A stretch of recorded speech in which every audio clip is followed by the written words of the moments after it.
I am Lauren Whitaker, 34, and literally last weekend, the trust I'd spent my entire life placing in my family, it shattered beyond repair.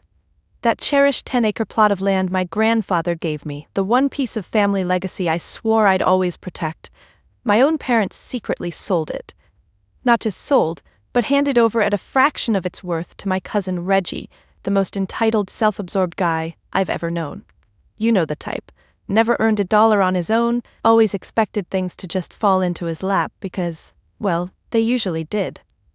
When my parents called me over to deliver the news, I stood frozen in the kitchen, barely able to comprehend what I'd just heard. Mom wouldn't even meet my eyes. Dad fidgeted nervously, his fingers tapping against the countertop. "You did what?" I finally choked out, feeling like I'd just been sucker punched. "It made sense, Lauren," my father said dismissively, waving a hand like he was brushing away a minor inconvenience. "It was just sitting there and Reggie had some great ideas." I stared in disbelief, my throat tightening painfully. "Grandpa gave that land to me. It was mine." "Well, you weren't doing anything useful with it," my mother sighed, still refusing to look up. "Reggie promised he'd develop it, put in condos or something. We're doing what's best for the family." That word, family, echoed bitterly in my head. Family was supposed to protect each other. Family wasn't supposed to rip your heart out and toss it aside for convenience. "But it wasn't yours to sell," I snapped, my voice rising, filling the cramped kitchen. "You had no right." "Lauren, don't make this harder than it has to be," my dad said sternly, his voice dripping with impatience. "You never appreciated it anyway. Besides, Reggie is paying us, and it'll help cover your sister Tara's wedding." My pulse pounded so loudly I barely heard his words.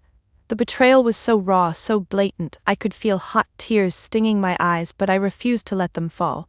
Not here. Not in front of them. All my life I'd tried to be the glue holding everyone together, and this was my reward? Being sold out to finance Tara's overly extravagant wedding? "You've ruined this family, Lauren," Mom accused, her voice trembling with drama as though somehow impossibly this was my fault. "You always were stubborn and selfish." The audacity of her words nearly took my breath away. Silence engulfed the room, punctuated only by the faint ticking of the kitchen clock. The stark unfairness of it all crashed over me like a wave, threatening to drown me, but instead, something else rose to the surface. Something fierce and undeniable. Here's the tea. Their betrayal didn't crush me. It lit a spark inside me that they would regret igniting. I wasn't about to lie down and accept this humiliation. Instead, I was ready to flip the script, take back what was rightfully mine, and show them what real family values look like. Drop a comment telling me where you're watching from, hit subscribe, and stay with me. This is going to be the most satisfying reversal you've ever heard. Looking back, it's almost unbelievable. You wouldn't believe what they'll do once I finally push back. Growing up invisible is strange. It's not that people don't physically see you, they do. You're there at the family dinners, birthdays, graduations, but you're never quite important enough to notice. Your voice, your presence, your achievements, they slip through the cracks, overshadowed by louder, flashier siblings and cousins who bask effortlessly in the family spotlight. From a young age, I quickly learned that my quiet successes were never enough. When I landed my first major design client at 24, a campaign that took weeks of sleepless nights and meticulous planning, I proudly brought it up during Thanksgiving dinner. My older sister Tara's recent engagement had already claimed the limelight, but still, I hoped my parents might spare me just a glance. Instead, my mother barely paused her praise of Tara's glittering diamond to toss me a disinterested, "That's nice, Lauren. Did you know Tara and Blake are honeymooning in the Maldives?" My heart sank. I'd spent years quietly working my fingers to the bone, trying to make them proud, but it felt like running on a treadmill, forever moving, yet going nowhere. Years earlier, when my cousin Reggie barely scraped through college with passing grades and immediately landed a plush job at his father's firm, my parents threw him a lavish celebration, inviting half the town. My graduation from art school was met with an indifferent shrug and the familiar phrase, "Maybe now you'll finally get a real job." But I swallowed my hurt, tucked it away, and kept working. For every family reunion, wedding, or barbecue, I'd prepare myself, bracing for those casual dismissals and forced smiles. Eventually, invisibility became my armor. If they didn't see me, they couldn't hurt me, or so I told myself. The year I turned 30, something shifted. At yet another summer barbecue, the conversation inevitably circled back to Reggie's supposed brilliance, how he was spearheading developments downtown, how he'd inherited Uncle Bruce's incredible business instincts. My father slapped Reggie's back, glowing with pride. "Reggie, you're a true asset to this family. You'll carry the Whitaker name far." As they clinked glasses, my chest ached. I felt utterly unseen, a ghost hovering just outside their circle. I was tired of craving validation that would never come, exhausted from hoping that someday they'd finally recognize my worth. But it was also the moment a quiet resolution took root inside me. Instead of waiting for their approval, I'd build something of my own. I'd forge a legacy independent of their shallow definitions of success, something they couldn't ignore, something undeniable. That evening I slipped away early, retreating to my cramped apartment, sketchbook in hand. Sitting cross-legged on the threadbare carpet, surrounded by designs, ideas, and dreams, I made a promise to myself. I'd no longer seek validation from a family who chose not to see me. In the years that followed, I quietly grew stronger, channeling every hurtful dismissal into determination. Each overlooked achievement fueled me further, transforming me from the family ghost into something far more powerful, the woman who refused to remain unseen forever. There's always one moment, a quiet, life-changing moment, when everything suddenly clicks into place. For me, it happened late at night. Hunched over my battered laptop in a tiny, dimly lit apartment, I'd turned into my makeshift studio. It was 2 years after that summer barbecue, the barbecue where I'd vowed never again to beg for scraps of family approval. By then, I'd poured my heart into freelance graphic design jobs, juggling small projects to survive while quietly nurturing bigger dreams. It was exhausting and often thankless, but I knew the sacrifice was necessary. Success wouldn't come from being seen, it would come from persistence. One late night, amid stacks of empty coffee cups and scattered sketches, an email notification chimed. I'd been pitching for months on a major branding project, an ambitious rebrand for an up-and-coming tech startup named EchoPulse. Winning this contract meant real stability. Losing it would push me back into uncertainty. Holding my breath, I clicked open the email, scanning the screen so fast the words blurred together. My pulse quickened. "Congratulations, Lauren. We've reviewed dozens of proposals, and yours stood out head and shoulders above the rest." I leaned back, eyes wide, disbelief giving way to pure, exhilarated relief. I'd done it. My designs, my vision, had won. It was my moment, and for once no one could take it from me. EchoPulse was my turning point. Over the next 2 years, the success snowballed quietly, steadily, gaining momentum behind the scenes. More startups reached out, drawn by the authenticity and creativity of my designs. Word of mouth spread quickly, building a client base that expanded from local startups to major corporations. Yet through it all, I remained silent about my success around family. Part of it was fear they'd undermine it, diminish its value, or worse, try to take advantage of it. Late at night, after long hours in the studio, I'd stare at the ceiling, torn between pride and frustration. Pride in knowing what I'd achieved was entirely my own. Frustration in knowing that no matter how significant my accomplishments became, to my family I'd remain insignificant. Still, my secret success provided a quiet satisfaction, a private validation I'd never experienced before. The business I'd built was mine alone, protected by anonymity, shielded from their scrutiny. It became my fortress, my safe haven, the source of my hidden confidence. By the time I signed my first major corporate account, designing a campaign for an international brand, I had quietly achieved more than anyone in my family could have imagined. But my name remained intentionally off their radar, even as my bank balance and confidence soared. The invisible girl had quietly become powerful, and no one knew. The irony wasn't lost on me. The very invisibility that once hurt me had become my greatest strength. I thrived unseen, free from expectations or judgments, building my own definition of success. It was exhilarating, but also isolating. As much as I relished my independence, part of me yearned for the day my family would finally see what I'd become. But nothing could have prepared me for how soon, and how dramatically, that day would come. The day of our annual family dinner arrived with the subtlety of a hurricane. Ominous, heavy, unavoidable. I woke that morning to a knot in my stomach, the tension settling deep into my bones. This dinner was always a battlefield, filled with passive-aggressive comments and thinly veiled insults. But this year felt different. An unease lingered beneath the surface, something I couldn't quite place. As I got ready, choosing a simple black dress and minimal makeup, an attempt to remain unnoticed, I glanced at my phone, the notification from my lawyer's office catching my eye. Today was the final day of negotiation before signing the biggest contract my firm had ever landed. A multi-million-dollar branding deal that would propel my company from quietly successful to publicly recognized. The contrast between my professional and personal lives had never been starker. My hand hovered over the phone, tempted to skip the dinner entirely and focus on preparing for tomorrow's meeting.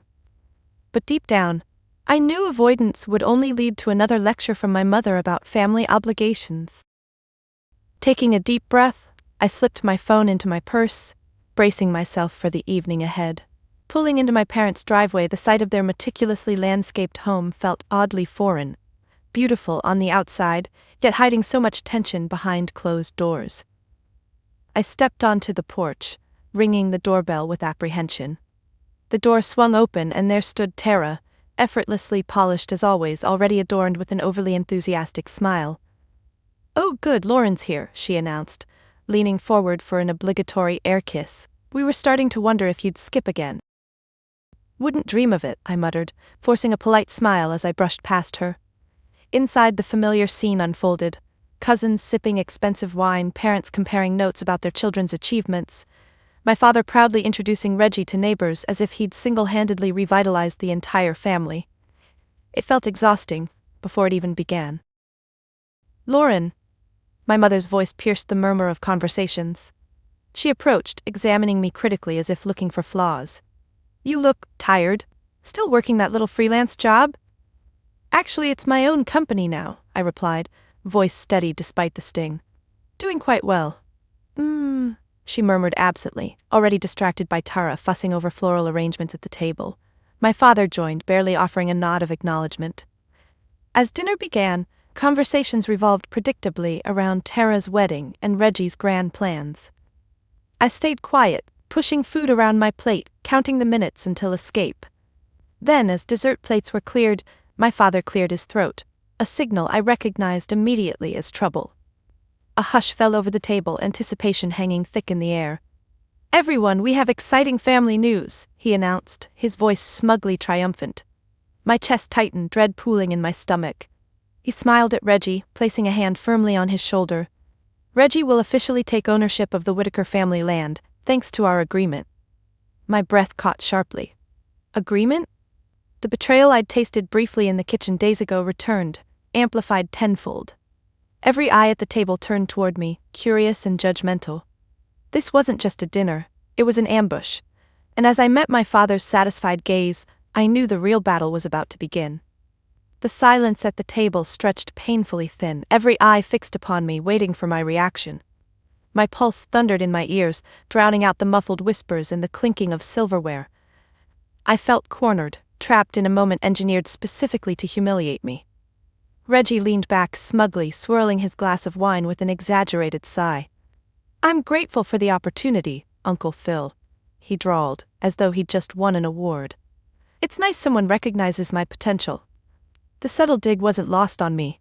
My mother's eyes darted anxiously between us, silently begging me not to cause a scene, but my anger boiled silently beneath the surface, fists clenched tightly in my lap.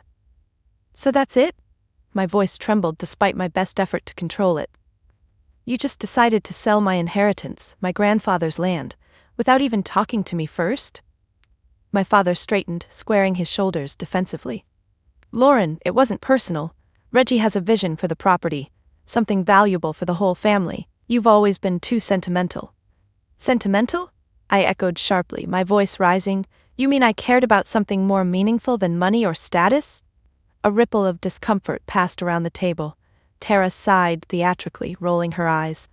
"Lauren, don't be dramatic, it's just land. Honestly, it's embarrassing." My mother's cheeks flushed pink with embarrassment, the humiliation reflected back at me. "Please, Lauren," she whispered urgently, eyes pleading for compliance. "Not here." My chest tightened. It was the same pattern: dismiss, belittle, silence. But tonight the hurt cut deeper, driven by years of accumulating dismissals. I refused to shrink this time. Reggie leaned forward, sensing vulnerability, his smirk sharp as a knife. "Come on, Lauren, maybe now you'll finally move on and stop clinging to Grandpa's memory. Honestly, it's kinda pathetic." That word, pathetic, seared itself into my skin, branding the shame permanently into memory. My throat tightened painfully, the sting of tears threatening to betray me, but I swallowed them back. I wouldn't give him the satisfaction. "You know what, Reggie?" My voice was ice cold, slicing through the heavy tension. "What's pathetic is how you've never once earned anything in your life without having it handed to you on a silver platter." Gasps echoed around the table, shocked expressions punctuating the silence. Tara shook her head, disapproval etched deeply into her features. "You're embarrassing yourself, Lauren. You always do."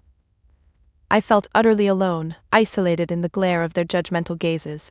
This wasn't family. It was a carefully orchestrated humiliation, a calculated move to remind me exactly where they thought I belonged, invisible and voiceless. "Maybe it's time you grew up," my father interjected coldly, authority radiating from every dismissive word. "If you can't support family decisions, then perhaps it's better you remove yourself entirely." My mother's sharp intake of breath punctuated his words. The meaning was clear. Accept their betrayal, or risk being cut out completely. I stared at my plate, humiliation burning hot behind my eyes. The realization was bitter. I'd never truly belonged. But beneath that bitterness was another feeling, a spark, quiet but fiercely powerful. They'd thrown down their gauntlet, made their contempt crystal clear. Yet, instead of breaking me, their cruelty lit something deep inside, a resolve to reclaim what was mine, no matter the cost. The battle lines were drawn, and for the first time, I was ready to fight back. For a long, breathless moment, my father's words hovered over the table, heavy and suffocating. His eyes remained fixed on me, cold and unmoving. The gauntlet had been thrown.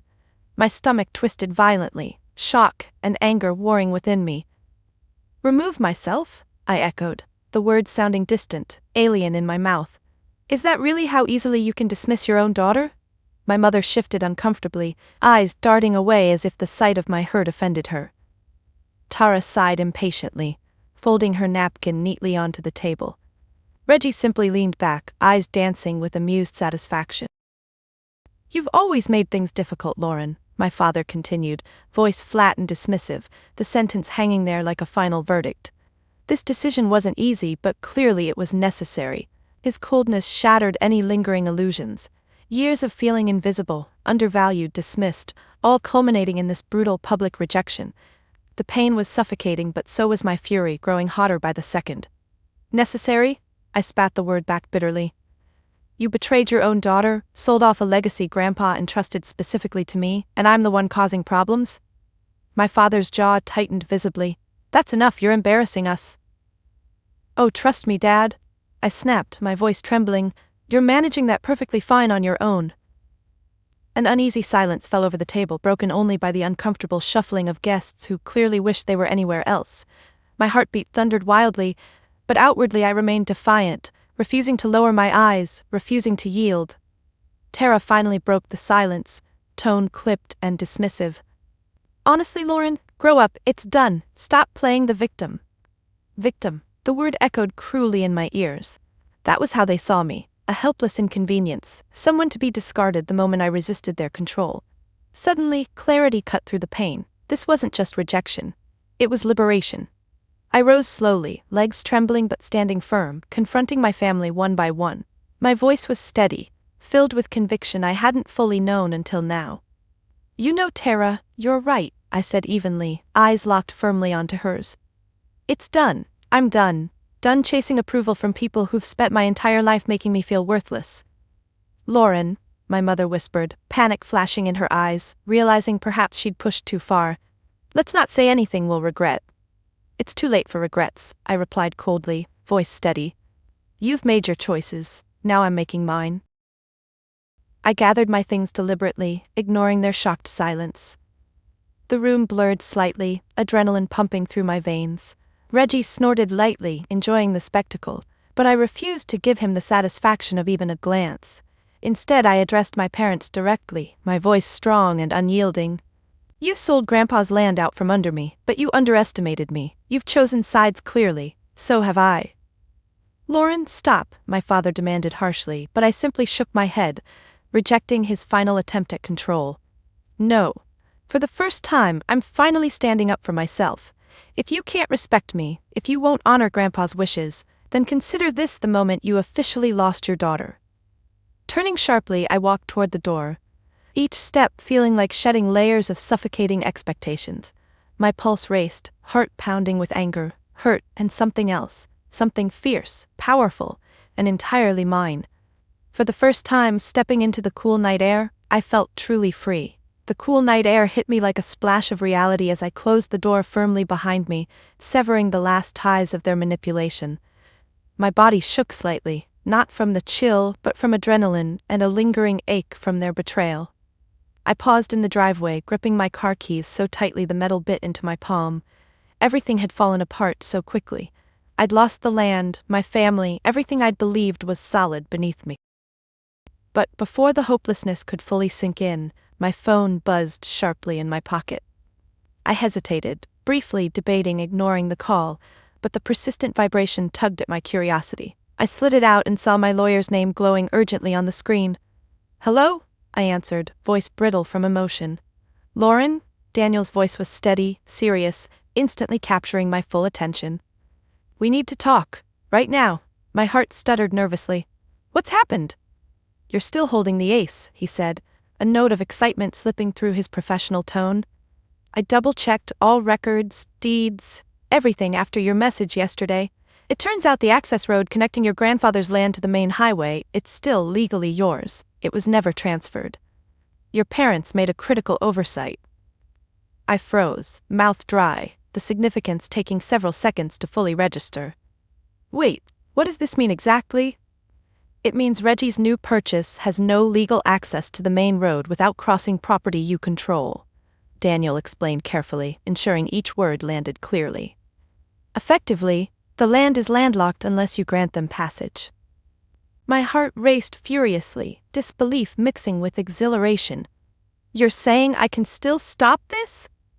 You have complete leverage, Lauren, Daniel confirmed confidently. You control whether Reggie can do anything with that property. They'll have to negotiate, and on your terms. Standing alone in the dark driveway, I felt the sudden surge of empowerment rush through me like electricity. The tables had just flipped dramatically. The crushing defeat I'd experienced minutes ago now glowed with potential. Raw, powerful potential. Lauren? Daniel's voice brought me back to the moment. How do you want to proceed? I took a deep breath, feeling my strength gather like a storm inside me. Landlock it, immediately. Don't let anyone cross onto that property until they come to the table. Consider it done, Daniel said, sounding pleased and decisive. I'll file the necessary papers first thing in the morning. Hanging up, my head spun with a newfound clarity. The same night my family officially abandoned me, I had reclaimed my power in the most spectacular way possible. My grandfather's legacy was still firmly within my grasp. A surge of emotion, part relief, part triumph, left me breathless. Behind me, the muffled laughter and voices of my family filtered through the walls, blissfully unaware of the reckoning already set in motion.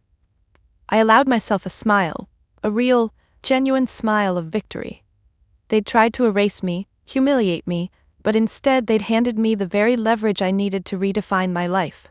Sliding into the driver's seat, gripping the steering wheel, I felt unstoppable. They wanted war? I'd give them one they'd never forget. For once, I held all the cards, and this time they'd play by my rules. The morning sun streamed through my office windows, washing across my desk as I sipped coffee, heart still pulsing with anticipation.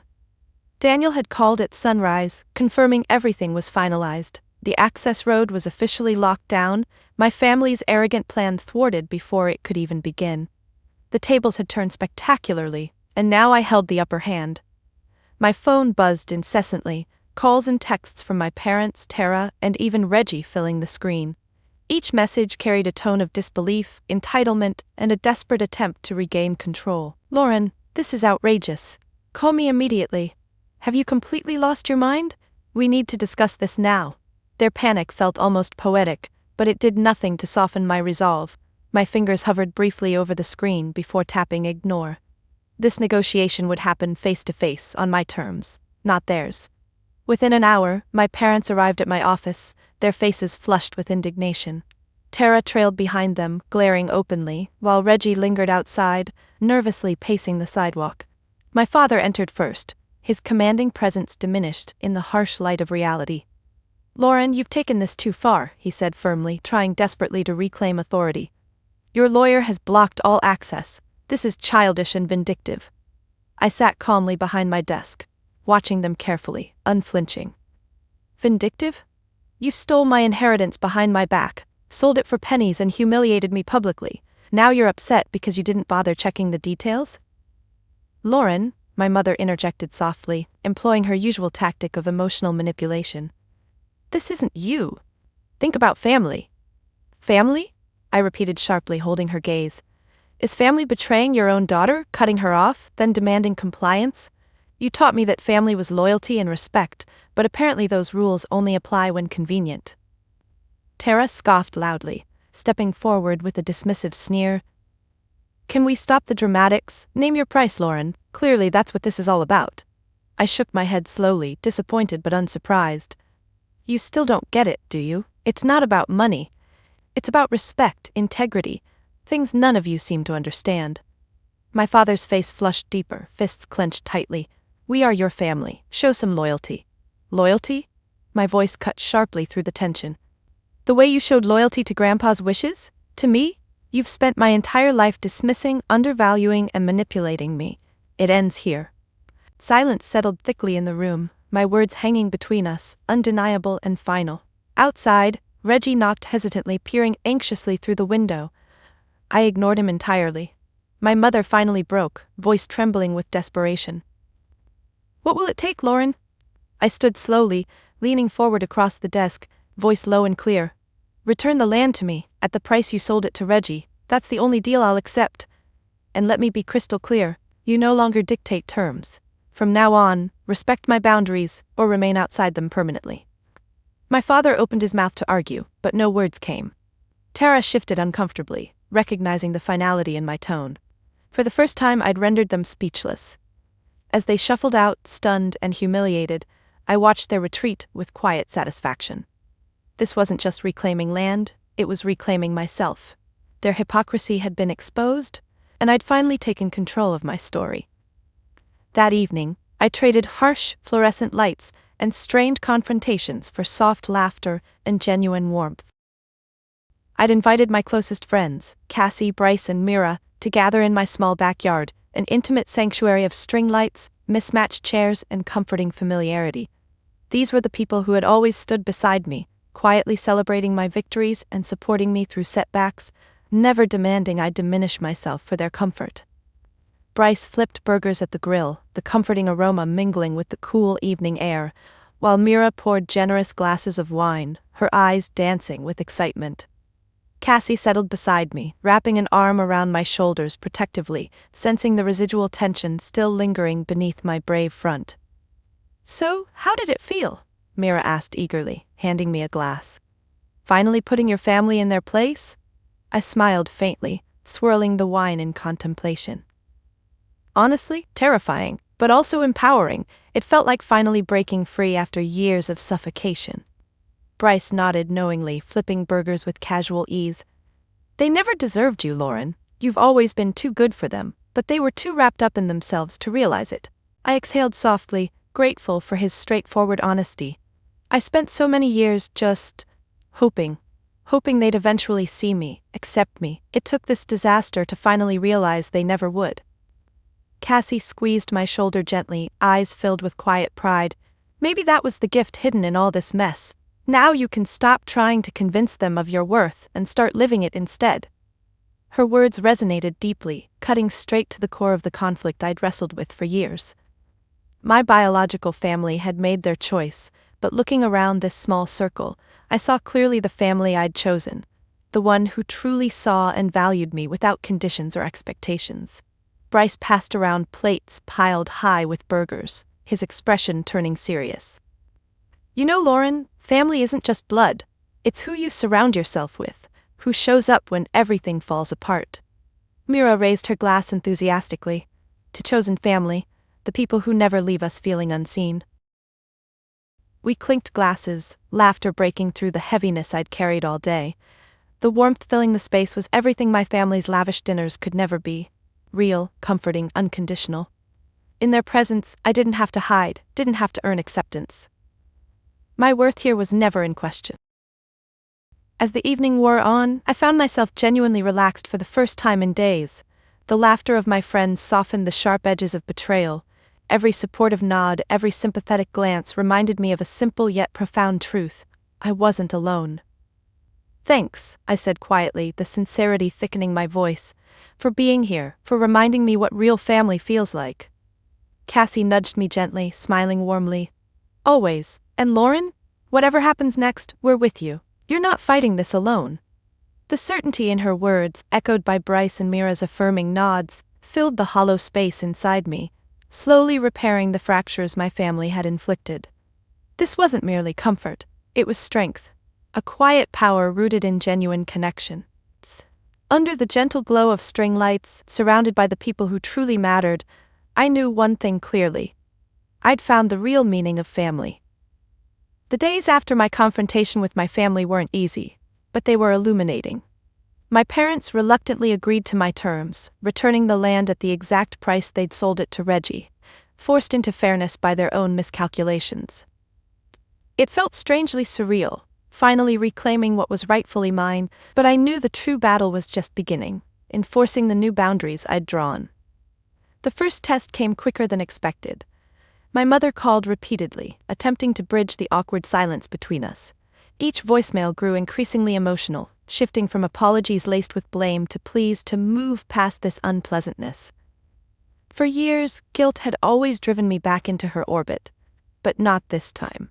My heart ached, but my resolve stayed firm. After days of silence, I answered her latest call, prepared for clarity rather than compromise. "Lauren," her voice wavered uncertainly, "I'm glad you're finally answering. We need to put this mess behind us, it's been terribly stressful." I inhaled deeply, centering myself before responding. "It's stressful because trust was broken, Mom, not because I stood up for myself. Things can't just magically go back to normal." She sighed heavily, disappointment clear.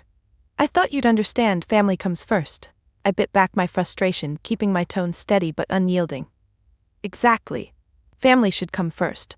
But family doesn't betray family, doesn't humiliate or dismiss. If we're ever going to move forward, things have to change." She hesitated, clearly thrown by my firmness. "Lauren, we're your parents. Are you honestly planning to shut us out completely?"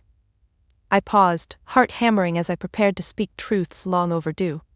"I'm setting clear boundaries. I'll always respect you, but respect has to be mutual. No more dismissals, no more emotional manipulation. Either you accept me for who I am, or we need distance." Silence stretched painfully across the line. Finally, her voice emerged, small, uncertain. "I suppose we've never really understood each other, have we?" The vulnerability in her tone was rare, but I refused to soften completely. "Maybe we haven't, but that can change if you're willing." She was quiet again, processing the shift in dynamics. "I don't know how to fix this," she admitted softly, surprising me with the honesty in her voice. "It starts with respect," I answered gently, offering a cautious opening. "For my choices, my career, my feelings, real respect, not conditional." She sighed quietly, perhaps for the first time grasping the seriousness of the situation. "We'll try." It wasn't perfect, far from it, but it was progress. For the first time, I'd openly defined the rules, clearly outlining my expectations. My parents, so used to dictating terms, found themselves forced to adapt, and it felt powerful to finally stand firm. Over the following weeks, I reinforced these boundaries at every opportunity, ignoring attempts from Tara and Reggie to pull me back into old patterns.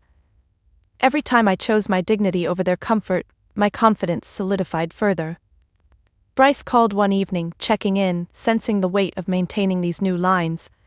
"How's it feeling, Lauren? Still holding strong?" I smiled slightly, voice filled with quiet conviction. "Better than ever. Honestly, setting boundaries isn't just about keeping others out, it's about finally honoring myself."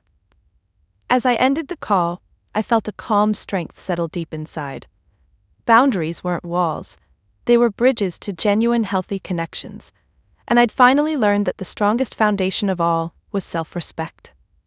Months after reclaiming my grandfather's land, I stood at its edge, breathing in deeply as sunlight filtered gently through tall pines, casting golden patterns across the earth. It was quiet, serene. The place Grandpa had loved deeply, now returned safely into my care. Yet, as satisfying as this victory felt, I knew it needed to mean more. Reclaiming my inheritance wasn't just about settling old scores, it was about defining my legacy on my own terms. As I walked the familiar trails, memories of my grandfather flooded me. His lessons about integrity, authenticity, and compassion resonated clearly in the peaceful silence. He'd always taught me that true legacy wasn't measured by wealth or property, but by impact, how we inspired and uplifted others. I knew exactly how to honor that now. Within weeks, I set plans in motion. The land wouldn't be condos or commercial spaces. Instead, I envisioned a creative sanctuary, a retreat where artists, designers, and dreamers could gather, collaborate, and create. A space reflecting everything my grandfather believed in: community, creativity, authenticity. With help from Cassie's business sense, Bryce's practical support, and Mira's enthusiastic outreach, the dream quickly took shape. Construction began quietly but purposefully, transforming the empty acreage into cabins, studios, communal gardens, and gathering spaces, all blending seamlessly into the natural beauty my grandfather had cherished. When the retreat opened officially, my heart overflowed with gratitude and pride. Artists arrived from around the country, sharing stories, exchanging ideas, and expressing their genuine excitement about finally having a safe place dedicated solely to nurturing creativity. Their joy mirrored my own, a joy not rooted in validation from my family, but from finally seeing my grandfather's legacy flourish through purpose and intention. Yet, inevitably, the opening also drew attention from those I'd intentionally kept at arm's length. Tara visited first, curiosity or jealousy, perhaps both, driving her appearance. She lingered quietly, surprisingly respectful, observing thoughtfully as artists worked and laughed together. "It's impressive," she admitted reluctantly, eyes scanning the vibrant community I'd created. "I didn't expect this." I smiled gently, resisting bitterness. "Maybe because you never truly saw me." She exhaled softly, acknowledging the truth quietly. "Maybe. I guess there's more to you than I realized." It wasn't reconciliation, but it was acknowledgement, and that was enough. My parents visited weeks later, wandering silently along pathways once familiar to them. My father stopped beside me, awkwardly breaking the silence. "Your grandfather would be proud, Lauren. I was wrong, I underestimated you." His admission stunned me, not because I'd longed to hear it, but because I'd finally outgrown needing it. I simply nodded, calm and composed. "Thanks, Dad. This place was always about honoring him. I'm glad you finally understand." Watching them walk away, something loosened within me, an invisible weight I'd carried unknowingly for years. It wasn't forgiveness exactly, nor was it forgetting. It was release. I no longer needed their approval, their validation, or their apologies. My legacy was secure, defined solely by my actions, integrity, and authenticity. As evening fell, artists gathered around a crackling bonfire, voices rising joyfully into the cool night. I lingered at the edge, Cassie and Bryce beside me, savoring the sight of community and creativity thriving, a tangible expression of everything my grandfather stood for. This was my inheritance, truly reclaimed, not in bitterness or revenge, but in purpose, empowerment, and lasting impact. For the first time, the Whitaker name felt genuinely mine, reshaped by authenticity, compassion, and quiet strength. Standing quietly at the retreat's entrance, I watched dusk settle gently over the land, hues of lavender and gold painting the horizon. A calmness washed over me, a peace I'd rarely known, born not from external validation, but from finally, truly accepting myself. I'd spent so much of my life desperately chasing approval, believing my worth hinged on acknowledgement from others, especially my family. But their betrayal, painful as it had been, forced me to recognize a powerful truth. Self-validation was the only validation that mattered. It was a lesson hard-earned, forged in moments of humiliation, heartbreak, and defiant courage. Now, reflecting on every harsh rejection and quiet victory, I realized my strength had always been there, quiet, steady, unwavering, even when I'd felt weakest. It didn't rely on anyone else's acceptance. It flourished in my authenticity, resilience, and ability to honor my own boundaries. Cassie approached quietly, slipping an arm gently through mine.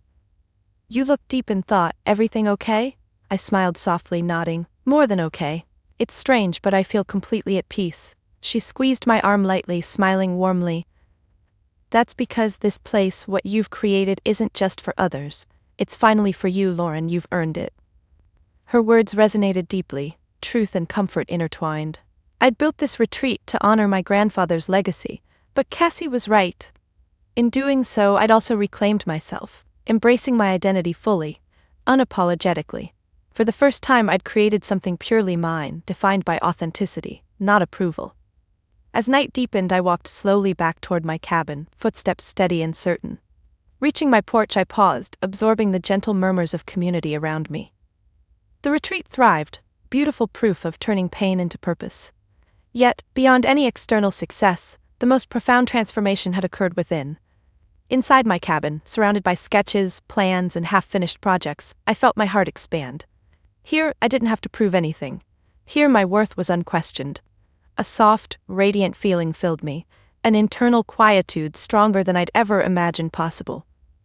I realized then that self-worth wasn't loud. It didn't demand attention or acknowledgement. It simply existed, strong and complete, beneath the noise of others' opinions. I'd finally reached the peace of genuine self-validation, something no betrayal or rejection could ever take from me again. Sitting in the cozy silence, surrounded by evidence of my own resilience, I whispered softly to myself, "You are enough." And for the first time, I truly believed it. Have you ever felt unseen by the people who were supposed to support you most? If my story resonated with you, if you've ever faced rejection, betrayal, or struggled to set boundaries with those you love, I'd love to hear your experiences in the comments below. Share your story. You're not alone. If my journey meant something to you, please hit like, subscribe, and share this story with someone who needs a reminder that it's okay, even empowering, to define success and self-worth on your own terms. Let's create a community where authenticity, resilience, and boundaries are celebrated, not shamed. Remember, your value doesn't depend on anyone else's recognition. It's defined entirely by you. Stand firm, trust yourself, and never underestimate your power to rewrite your story. Ask yourself, whose validation am I truly seeking? Reflect on your boundaries, honor them fiercely, and share your truth. Your voice matters.